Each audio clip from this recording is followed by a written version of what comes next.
Assalamu alaikum. I am Dr. Sara Sir and I will take your remaining lectures of medicinal chemistry theory. Course is Form 714. We will start from the first topic which is diuretics. अच्छा जी यहाँ पे जो चीज़ आपको पता होनी चाहिए सबसे पहली चीज़ वो ये है कि डाययूरेटिक्स होते क्या हैं. Diuretics are the chemicals that increase the rate of urine formation. Diuretics ऐसे chemicals हैं जो कि यूरिन फॉर्मेशन को इंक्रीज करते हैं. ठीक है, यूरिन फॉर्मेशन के रेट को क्या करेंगे, इंक्रीज करेंगे. Actually diuresis is basically the phenomena phenomena which is characterized by increase or excessive production of urine, and diuretics are the agents or the chemical that increase the rate of urine formation. अच्छा जी, diuretics basically क्या करते हैं कि हमारी body से जो excretion होती है इलेक्ट्रोलाइट्स की उनको बढ़ाते हैं by increasing the urine flow, specially sodium and chloride ions and water from the body without affecting protein, vitamin and glucose reabsorption. क्या होगा कि डायूरेटिक्स जो होते हैं वो जब आपके पास यूरिन फॉर्मेशन जो है वो इंक्रीज होगा, साथ में क्या होगी, इंक्रीज एक्सक्रीशन होगी इलेक्ट्रोलाइट्स की, और by increasing the urine flow. Specially कौन कौन से इलेक्ट्रोलाइट्स हैं जिनकी एक्सक्रीशन इंक्रीज होती है, वो है sodium and chloride ions and water, और without affecting the excretion of protein, vitamin and glucose reabsorption. क्या होगा कि प्रोटीन, विटामिन एंड ग्लूकोज की जो रीअब्जॉर्प्शन है वो इफेक्ट नहीं होगी.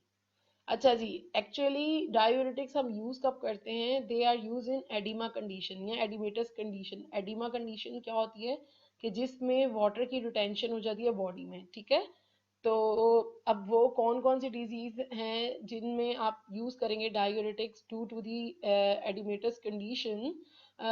That include the congestive heart failure, nephrotic syndrome, chronic liver disease, और and for the management of hypertension हम क्या यूज करते हैं, डायूरेटिक्स यूज करते हैं.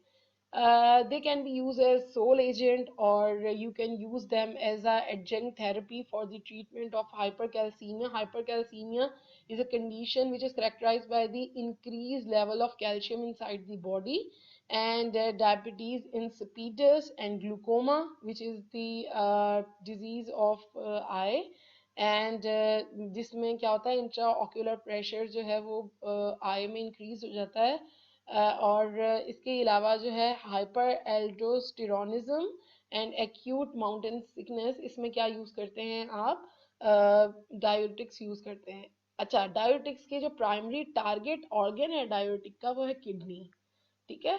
अच्छा, डायूरेटिक परफॉर्म सेवरल फंक्शन. अब वो सेवरल फंक्शन कौन से हैं, natriuretics हैं. Natriuretics means excretion of sodium ion. Diuretic can perform the natriuretic function. Natriuretic is basically the excretion of sodium ion.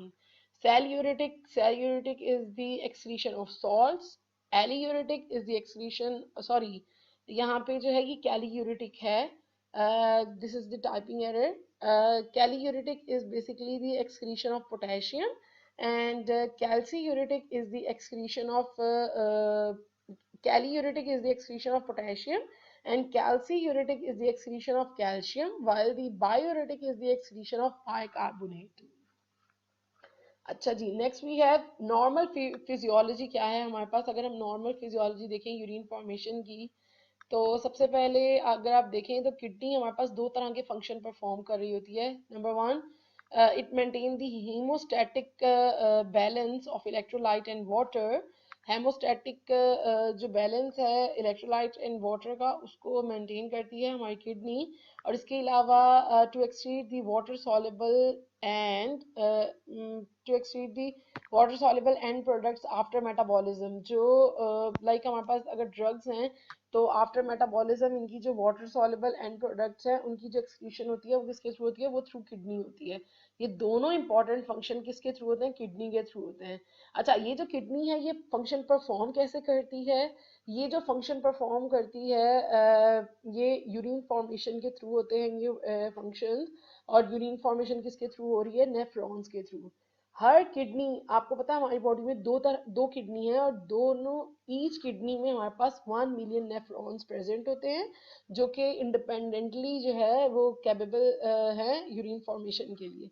अच्छा जी, जो नेफ्रॉन है, नेफ्रॉन बेसिकली कंपोज्ड है किस पे, कैपिलरी बेड, जो कैपिलरी बेड है नेफ्रॉन का, वो known that's the glomerulus, and a long tubule that is divided into proximal tubule, loop of Henle and distal tubule.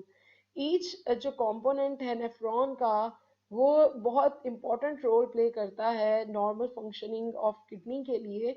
और इसी तरह से अगर आप डिफरेंट देखेंगे, डिफरेंट टाइप्स ऑफ जो डायूरेटिक हैं, वो जो डिफरेंट कंपोनेंट्स हैं हमारे पास नेफ्रॉन के, उस पर एक्ट करते हैं। और जो यूरिन फॉर्मेशन है बेसिकली ये शुरू होती है with the filtration of blood at the glomerulus. Around 1200 ml of blood per minute flows through both the kidneys and reaches the nephron। और इसमें से 20% ऑफ द जो ब्लड है वो एंटर होता है ग्लोमेरुलस से, और फिल्टर होता है बोमेन कैप्सूल में to form the glomerulus filtrate. Glomerular filtrate जो है वो कंपोज किस पे करता है, वो करता है ब्लड कंपोनेंट पे। और इसके अलावा ग्लोमेरुलर फिल्ट्रेट जो है वो ब्लड कंपोनेंट्स पे कंपोज करेगा, और इसके अलावा जो है ये प्लाज्मा प्रोटीन के साथ बाउंड नहीं होता। अच्छा, तो ग्लोमेरुलर फिल्ट्रेशन रेट है वो, सॉरी, ग्लोमेरुलर फिल्ट्रेशन रेट जो है वो है around 125 ml per minute in human, but it can vary. लेकिन जो एक normal average glomerular filtration rate है that is 125 ml per minute. अच्छा जी, अब यहाँ पे अगर आप देखें, ये हमने नेफ्रॉन की एक पिक्चर दिखाई है, इसमें ये जो पार्ट है यहाँ पे हमारे पास फिल्ट्रेशन, सॉरी, कैपिलरीज का बेड है, और इसको क्या कहते हैं, ग्लोमेरुलस कहते हैं। ठीक है, और ये जो कैप्सूल है ये कहलाएगा बोमेन्स कैप्सूल। और इसके अलावा हमारे पास जो ट्यूबुलर पार्ट है वो डिवाइड है, हमारे पास जो लॉन्ग ट्यूबुलर पार्ट है, फर्स्ट पार्ट है इसमें प्रॉक्सिमल कॉन्वोलेटेड ट्यूब्यूल का, देन है हमारे पास ascending loop of Henle, then है हमारे पास descending loop of Henle, then है हमारे पास distal tubule, and last part जो है हमारे पास नेफ्रॉन का वह है कलेक्टिंग डक्ट। अच्छा जी, उसके बाद अगर हम बात करें कि आफ्टर द ग्लोमेरुलर फिल्ट्रेशन, जब आपके पास ग्लोमेरुलर फिल्ट्रेट की फॉर्मेशन हो जाएगी, तो ये जो ग्लोमेरुलर फिल्ट्रेट है ये एंटर होगा lumen of each nephron. What is lumen? Lumen is basically the inside space of the tubular cell, जो इनर एरिया होगा ट्यूबुलर सेल्स का, वो क्या कहलाएगा, ल्यूमेन। ठीक है, ग्लोमेरुलर जो फिल्ट्रेट है वो एंटर होगा किसमें, ल्यूमेन ऑफ ईच नेफ्रॉन, और जहाँ पे क्या होगा कि रीएब्जॉर्प्शन होगी डिफरेंट सॉल्यूट्स की। एंड जो ग्लोमेरुलर फिल्ट्रेट है ये ट्रांसपोर्ट होगा ल्यूमिनल फ्लूइड से into the renal tubule cell, और एट वेरियस नेफ्रॉन साइट्स। अब वो वेरियस नेफ्रॉन साइट्स कौन सी हैं? There are basically 4 major sites which are responsible for the reabsorption of electrolytes. हमारे पास 4 मेजर साइट्स हैं जो कि रिस्पॉन्सिबल है for the reabsorption of electrolyte inside the nephron. Number 1 site है हमारे पास the convoluted and straight part of the proximal tubule. जो कॉन्वुलेटेड और स्ट्रेट पार्ट है किसका, प्रॉक्सिमल ट्यूब्यूल का, इसको हम साइट 1 भी कहते हैं। ये जो साइट 1 है इसमें हमारे पास 65 to 70% जो है वो जो रीअब्जॉर्प्शन होगी वो होगी सोडियम की, क्लोराइड की, वाटर की और कैल्शियम की। और 80 to 90% रीअब्जॉर्प्शन होगी आपके पास बाइकार्बोनेट की, फॉस्फेट की एंड यूरेट। एंड 100% रीअब्जॉर्प्शन होगी ग्लूकोज की, अमीनो एसिड्स की और लो मॉलिक्यूलर वेट प्रोटीन्स की। कहाँ पे होगी ये सब रीअब्जॉर्प्शन होंगी, कहाँ पे, site 1। Site 1 is the major site for the reabsorption, जहाँ पे हमारे पास मेजर पार्ट जो है वो रीअब्जॉर्ब होगा सोडियम का। अच्छा, अब ये जो पूरी रीअब्जॉर्प्शन हो रही है किसके थ्रू हो रही है, और कौन सा ऐसा जो है वो ट्रिगरिंग फोर्स है जो कि जो है इस रीअब्जॉर्प्शन पे रोल प्ले करेगी, that's the sodium potassium ATPase pump. Sodium potassium ATPase pump is responsible for the reabsorption of sodium क्या होगा कि आपके पास जो इंट्रासेलुलर सोडियम आयंस हैं, ये क्या करेगा, उसको मूव करेगा। जो इंट्रासेलुलर सोडियम है ये मूव करेंगे इंटरस्टिशियम में in exchange of the potassium, in exchange of extra cellular potassium. जो एक्स्ट्रा सेलुलर पोटाशियम है वो क्या होगा कि वो मूव करेगा इनसाइड, और जो सोडियम था, जो कि इंटरसेलुलर सोडियम था, वो मूव करेगा outside. What is interstitium? Interstitium is the surrounding area between the cells. और क्या होगा कि जो एक्स्ट्रा सेलुलर पोटाशियम था वो मूव करेगा इन, और जो इंटरसेलुलर सोडियम था वो मूव करेगा आउट। और अच्छा जी, ये जो सिम्पोर्टर है, इसमें जो मूवमेंट हो रही है सोडियम की ल्यूमिनल फ्लूइड में, ये बेसिकली हो रही है अंडर द कंसंट्रेशन ग्रेडियंट और बाय थ्री बेसिक मैकेनिज्म हो रही है। वो थ्री बेसिक मैकेनिज्म क्या है आपके पास? सबसे पहला और मोस्ट इम्पॉर्टेंट जो मैकेनिज्म है वो है carbonic anhydrase enzyme. Carbonic anhydrase enzyme ये प्रेजेंट होता है प्रॉक्सिमल कॉन्वोलेटेड ट्यूब्यूल में, ये ल्यूमिन में भी प्रेजेंट होता है, और इसके अलावा इंटरस्टिशियल ट्यूबुलर सेल्स में भी प्रेजेंट होगा और ल्यूमिन में भी प्रेजेंट होगा, ठीक है। और ल्यूमिन में ये प्रेजेंट होगा, और इसके अलावा जो है ये इनसाइड भी प्रेजेंट होगा ट्यूबुलर सेल्स के। एक्चुअली होता क्या है कि जो हाइड्रोजन है वो मूव करता है ल्यूमिनल फ्लूइड में, और सोडियम मूव करता है आउट। और बाइकार्बोनेट जो है, बाइकार्बोनेट क्या करेगा, ये भी आउटसाइड मूव करेगा। जब ये आउटसाइड मूव करेगा तो यहाँ पे क्या होगा कि कंबाइन करेगा किसके साथ? सोडियम के साथ। जो सोडियम आउट गया है और बाइकार्बोनेट भी आउट गया है, तो ये दोनों क्या करेंगे? कंबाइन होंगे आपस में और बना लेंगे सोडियम बाइकार्बोनेट। अच्छा जी, कार्बोनिक एनहाइड्रेस जो है ये ल्यूमिनल फ्लूइड में भी प्रेजेंट है, तो ये क्या करेगा, जो हाइड्रोजन मूव हुआ है ल्यूमिनल फ्लूइड में, तो ये क्या करेगा, ये रिएक्ट करेगा बाइकार्बोनेट के साथ और क्या बना लेगा?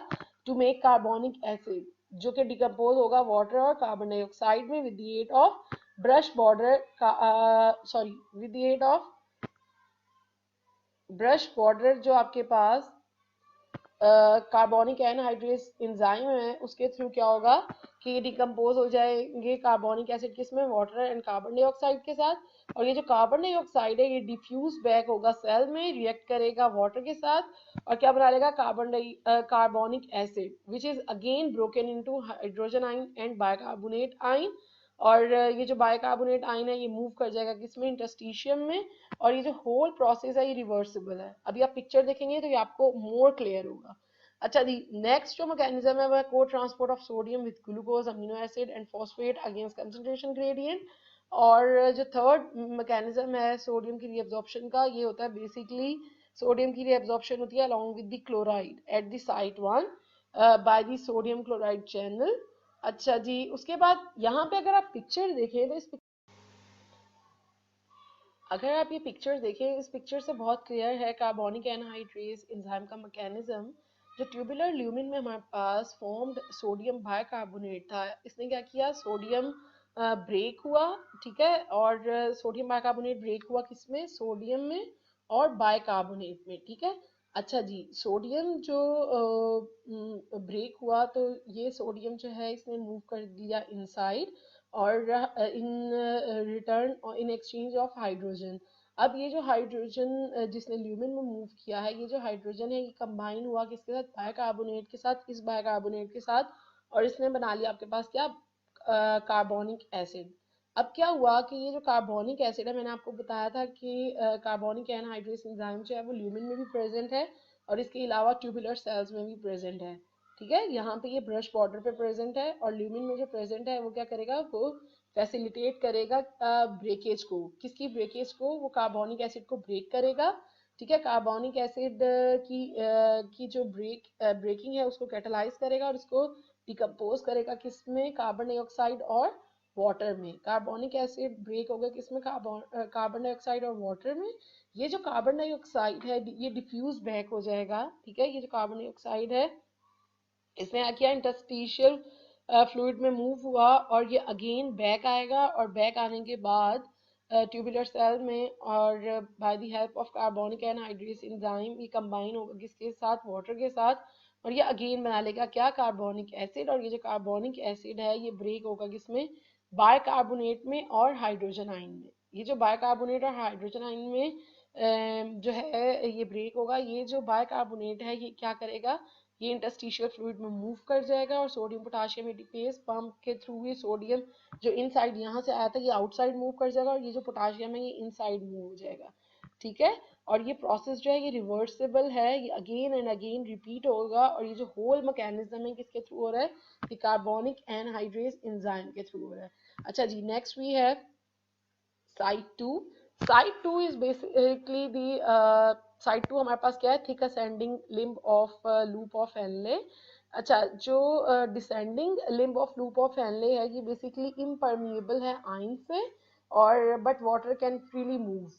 और क्या होगा, वाटर मूव कर जाए, फ्रीली मूव होगा from luminal fluid into the surrounding interstitial fluid. तो इस तरह से जो ल्यूमिनल फ्लूइड है वो क्या हो जाएगा, वो कंसंट्रेटेड हो जाएगा। कंसंट्रेटेड क्यों होगा, क्योंकि वाटर मूव हो गया है, तो आपके पास जो इलेक्ट्रोलाइट्स बचेंगे तो आपके पास जो ल्यूमिनल फ्लूइड होगा वो कंसंट्रेटेड हो जाएगा।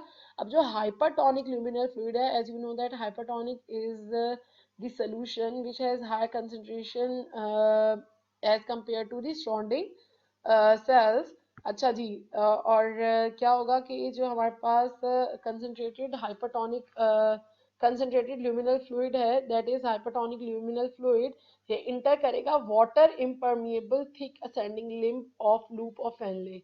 जो descending limb of loop of Henle है वो इम्परमिएबल है आयन से, और जो ascending limb of loop of Henle है वो इम्परमिएबल है टू वाटर।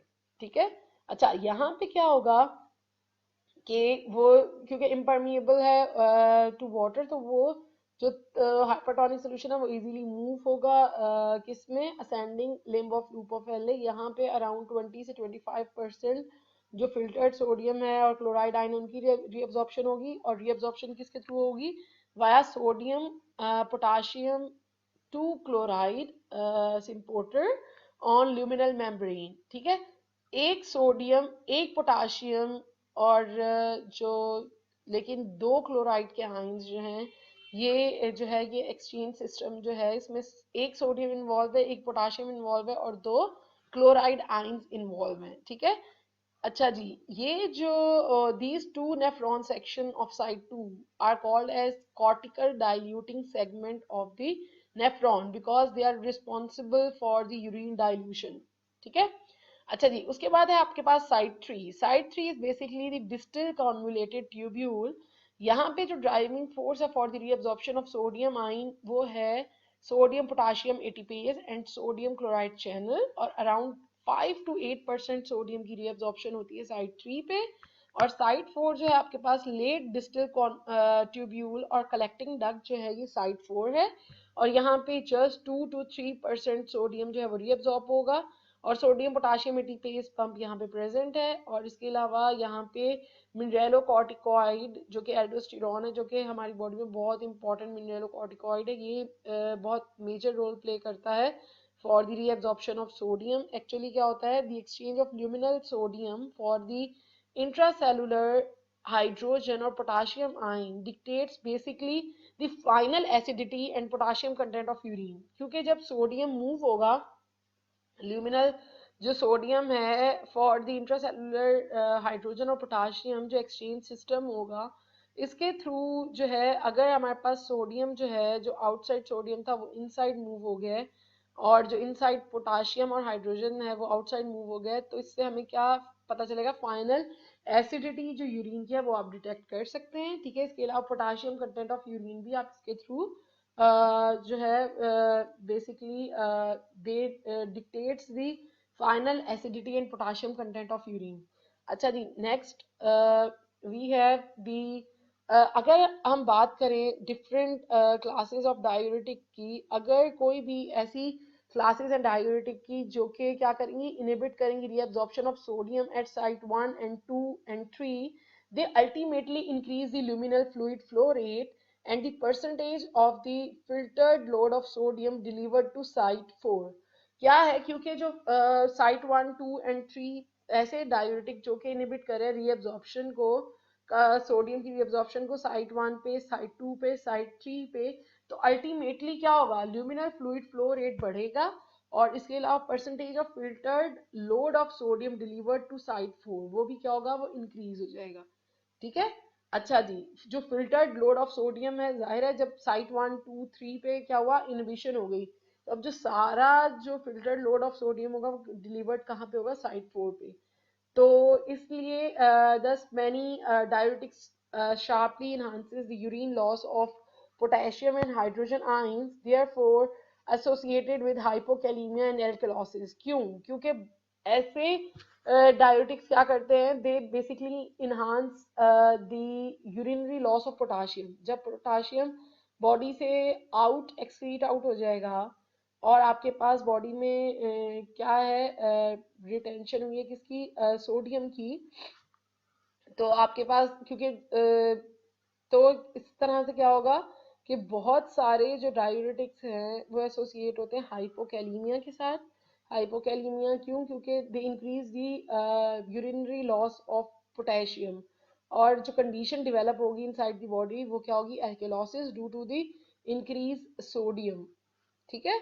अच्छा जी, यहाँ पे जो फर्स्ट साइट है आप देख सकते हैं, ये है प्रॉक्सिमल कॉन्वोलेटेड ट्यूब्यूल। इसके अलावा आपके पास descending limb of loop of Henle, ascending loop of Henle, then we have distal convoluted tubule and finally the collecting duct. और ये डिफरेंट डायूरेटिक्स हैं जो कि इन साइट्स पे एक्ट करते हैं। हम अब जब मैं आगे बताऊंगी तो ये आपको फर्दर क्लियर होंगे। ठीक है, वन बाय वन हम इन्हें देखेंगे। अच्छा, before going to the different class of diuretics, it is very important that कि जो diuretics आपके पास currently use हो रहे हैं, they can be classified by their chemical class। अगर हम chemical class की बात करें, आप उनको classify कर सकते हैं, तो उनको ऐसे diuretics क्या हैं, कौन से diuretics हैं जो कि chemical class के थ्रू क्लासीफाई हो सकते हैं, वो है थायजाइड। और जो मैकेनिज्म ऑफ एक्शन के थ्रू हो सकते हैं वो कार्बोनिक एनहाइड्रेस, क्योंकि यहाँ पे एंजाइम इन्वॉल्व है। और इसके अलावा साइट ऑफ एक्शन जो लूप डायोटिक्स हैं वो पर्टिकुलरली जो ascending limb of loop of Henley पे एक्ट करते हैं। ऐसे क्या डायोटिक्स क्या होते हैं, लूप डायोटिक्स। तो वी कैन से दैट कि इनको हम क्लासीफाई कर सकते हैं on the basis of site of action. or if we can also classify on the basis of effect on urine content। तो ऐसे डायोटिक्स क्या है, पोटाशियम स्पेयरिंग डायोटिक्स। और एक्चुअली जब हम डायोटिक्स की बात करते हैं तो दो टर्म्स बहुत इंपॉर्टेंट हैं, वो दो टर्म्स हैं potency and efficacy. If we talk about potency, what is potency? Potency is basically the amount of diuretic or the drug required to produce the effect। ठीक है, amount or the drug required to produce amount of diuretic or the amount of drug required to produce effect, तो ये क्या कहलाएगा, potency. ये potency generally milligram और grams की form में होती है। ठीक है। अब जो पोटेंसी है डायरेटिक की, it is influenced by absorption, by distribution, biotransformation, secretion and its inherent ability to combine with its receptor. ठीक है। अच्छा, पोटेंसी जो है वो डायोरेटिक की क्यों इंपॉर्टेंट है, in order to establish its dose. Potency of diuretic is very important. अच्छा, if you talk about efficacy is basically the maximum diuretic effect measured in term of urine volume per second। जो maximum diuretic effect है जिसको आप major कर सकते हैं in term of urine volume पर second और लॉस ऑफ सोडियम और सोडियम क्लोराइड पर सेकेंड, ये क्या है, एफिकेसी। जो डायरेटिक की एफिकेसी है इसको हम डायरेक्टली रिलेट कर सकते हैं किसके, ये डायरेक्टली रिलेटेड है किसके साथ, to its site of action along the nephron. Diuretic acting on the same site are equally efficacious.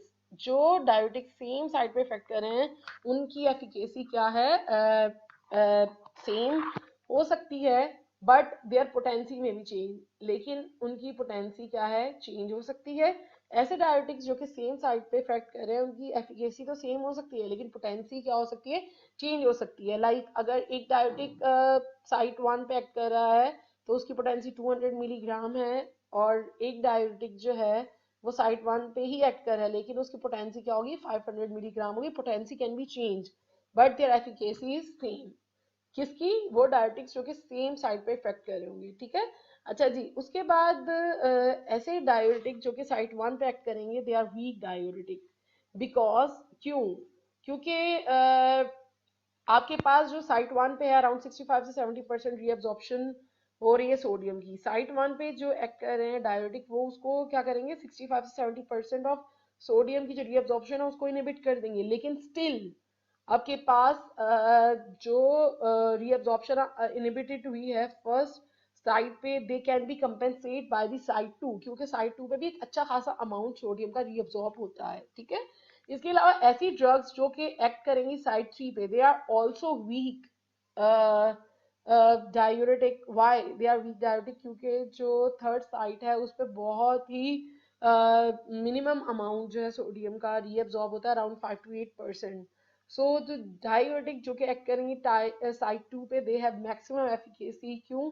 क्योंकि अगर वो साइट 2 पे जो है डायोटिक इनहिबिट करते हैं रीअब्जॉर्प्शन ऑफ सोडियम को, तो उसके बाद बहुत कम अमाउंट सोडियम का ऐसा हो सकता है जो कि रीअब्जॉर्ब हो सकता है और वो कंपेंसेट नहीं हो सकता, ठीक है। इसलिए the diuretic which are acting on the site 2 have maximum efficacy. Then we have transportation of diuretic. Like अगर हमने कोई भी डायोटिक एजेंट लिया है तो उसकी ट्रांसपोर्टेशन किसके थ्रू होगी? वो दे बेसिकली क्या होगा, सबसे पहले डायोटिक जो है वो इंटर होगा ल्यूमिनल फ्लूइड में बाय ग्लोमेरुलर फिल्ट्रेशन। उसके बाद क्या होगा कि जो अमाउंट ऑफ डायोटिक है ये डिपेंड करेगा ग्लोमेरुलर फिल्ट्रेशन रेट पे, प्लाज्मा कंसंट्रेशन पे, और the extent on which the diuretic bind to the plasma protein. जो बेसिकली ट्रांसपोर्टेशन है डायूरेटिक की, they are carry out by active tubular secretion. ये जो एक्टिव ट्यूबुलर सिक्रीशन है, that's basically the transportation of diuretic within the nephron. And ये basically bidirectional है, और ये जो एक्टिव ट्यूबुलर सिक्रीशन है फॉर द ट्रांसपोर्टेशन ऑफ डायोटिक, ये बेसिकली दो तरह की है। एक है आपके पास ऑर्गेनिक एनाइन ट्रांसपोर्ट सिस्टम जो कि है फॉर वीक एसिड डायूरेटिक, और जो एक है आपके पास ऑर्गेनिक कैटआयन ट्रांसपोर्ट सिस्टम जिसे हम OCTS भी कहते हैं, और ये आपके पास होती है फॉर वीक बेसिक डायूरेटिक, ठीक है। बिकॉज जो मोस्ट ऑफ द डायूरेटिक्स हैं वो है weak organic acid like carboxylic acid, they contain carboxylic acid. जो हमारे पास वीक ऑर्गेनिक एसिड डायूरेटिक हैं, दे कंटेन कार्बोक्सिलिक एसिड और सल्फोनामाइड इन देयर स्ट्रक्चर, और they are generally transported by the organic anion transport system which is for weak acidic diuretic. और जो हमारे पास वीक बेसिक डायूरेटिक हैं, they generally contain amines, they are transported through the organic cation transport system for we, जो कि है हमारे पास फॉर वीक बेसिक डायूरेटिक्स, जिसको हम OCTS भी कहते हैं, और जो ऑर्गेनिक एनाइन ट्रांसपोर्ट सिस्टम है उसके हम OATS कहते हैं। अच्छा, ये एक्चुअली क्या करते हैं, they transport diuretic from interstitium to the proximal tubular cell, ठीक है। जो transportation from interstitium to the proximal tubular cells होती है वो through the active tubular secretion होती है, ठीक है। अच्छा, सेकंड स्टेप में क्या होता है कि प्रॉक्सिमल ट्यूबुलर सेल से जो ये डायरेक्टिक है ये मूव करते हैं ल्यूमिनल फ्लूइड में by passive diffusion, which takes place generally according to the against the concentration gradient. और इसके अलावा जो है by active transport, active transport is the transportation which is carried out by certain carriers।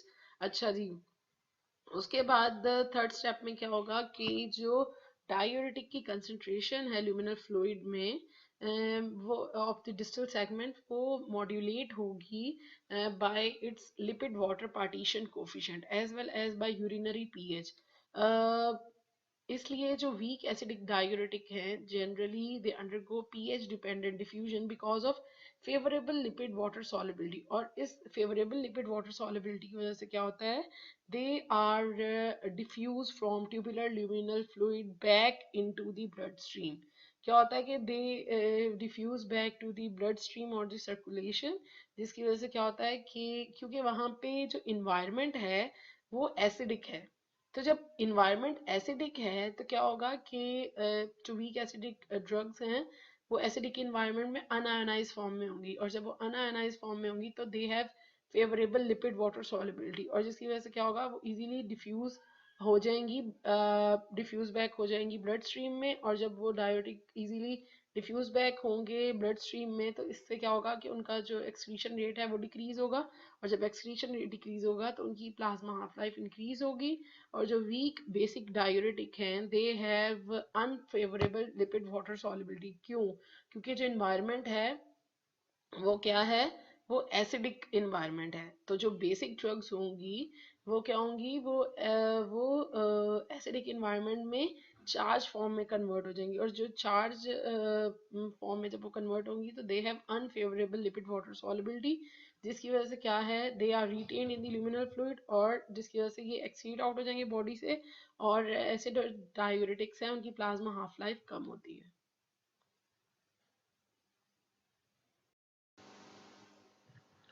First class of diuretic is site 1 diuretic, that is carbonic anhydrase inhibitor. Basically जो lead structure है for the carbonic anhydrase is sulfanylamide. Sulfanylamide में हमारे पास weak carbonic anhydrase inhibition activity थी, ठीक है। तो जब इस पे further जो है research हुई और further in modification हुई in order to improve the inhibitory property, many sulfonyl compounds are synthesized and screened. तो जब डिफरेंट सल्फोमॉइल कंपाउंड्स को सिंथेसाइज किया गया और स्क्रीन किया गया तो हमारे पास दो ग्रुप्स इमर्ज आउट हुए।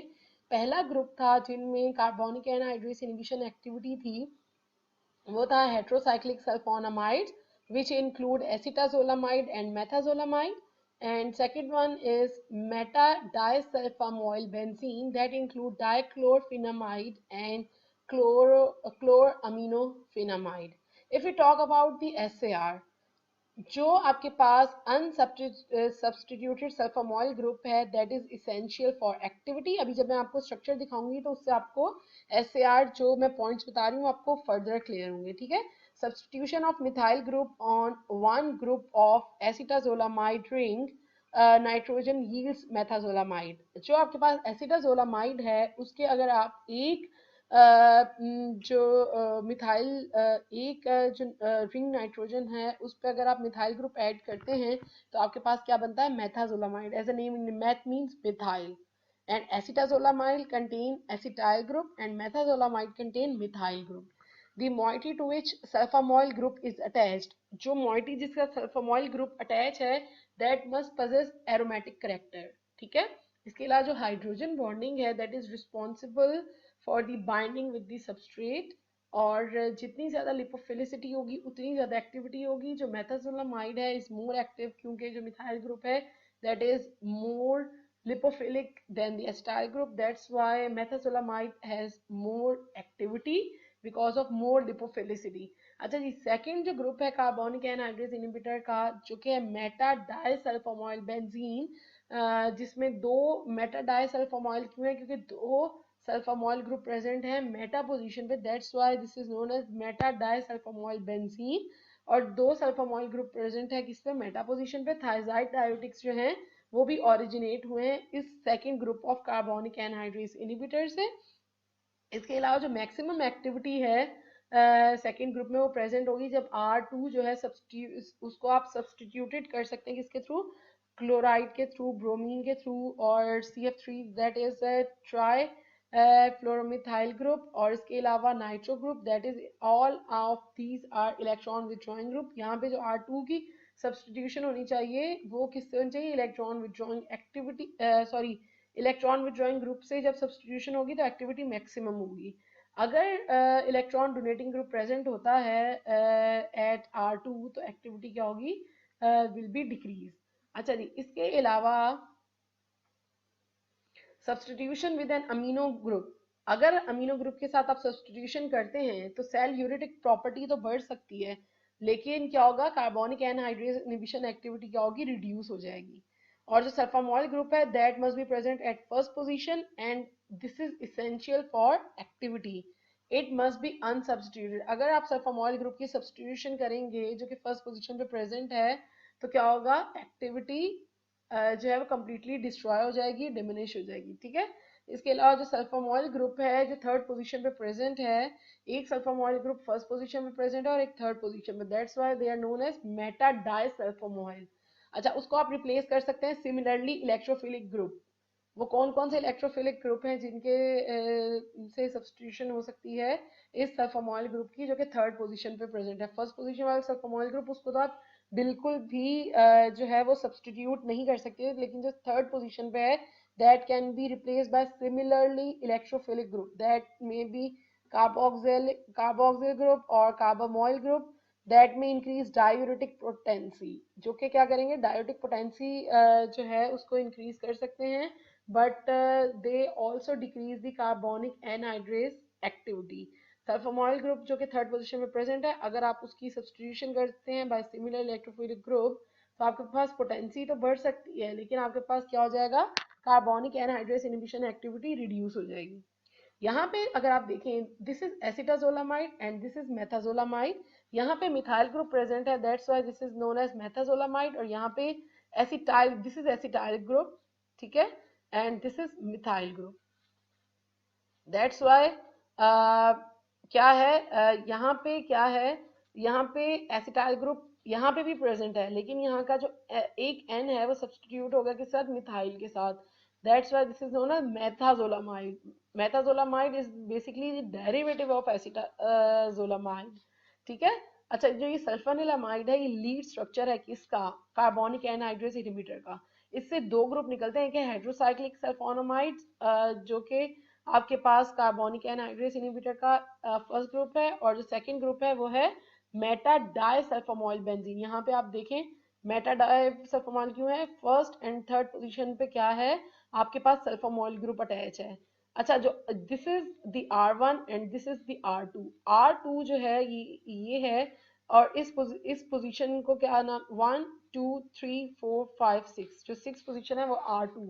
अच्छा, अगर यहाँ पे हमने क्या बात की थी, कोई भी इलेक्ट्रॉन विथड्रॉइंग ग्रुप प्रेजेंट है तो एक्टिविटी क्या होगी, इंक्रीज होगी, लेकिन अगर इलेक्ट्रॉन डोनेटिंग ग्रुप प्रेजेंट है तो इलेक्ट्रॉन डोनेटिंग ग्रुप की वजह से क्या हो सकता है, एक्टिविटी रिड्यूस हो सकती है, ठीक है। अच्छा जी, और जो डाइक्लोरफिनामाइड है, इसको डाइक्लोरफिनामाइड क्यों कहा है, क्योंकि इसकी फिफ्थ एंड सिक्स पोजीशन पे दो क्लोरो ग्रुप प्रेजेंट है। This is the ortho position because this is the adjacent position, and ortho is the adjacent position,